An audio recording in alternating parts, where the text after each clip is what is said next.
పరలోకమందు మనం ఫలములు, మంచి ఫలములు దేవుడు మన కొరకు దాచి ఉంటున్నాడు.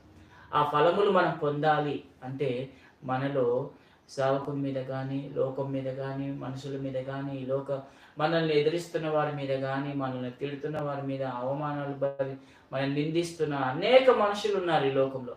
వారందరి మీద మనకు ఏముండకూడదంట, అతిక్రమములు కానీ, వారి మీద ఏదో ఒక పగ అంటే పాపం, ఎన్నో రకాలమైనవి మనం పెట్టుకోవడానికి వీల్లేదు. మన హృదయం ఎలా ఉండాలంట? పవిత్రమైతే పవిత్రము, లేదా పరిశుద్ధత. పవిత్రం అంటే ఏంటి? అప్పటికి ఉండేది పవిత్రత. పరిశుద్ధత అంటే ఏంటంటే ఎప్పటికీ మరి క్లీన్గా ఉండడం, అప్పుడప్పటికి వచ్చే పవిత్రత కాదు మనకు కావాల్సింది, పరిశుద్ధత.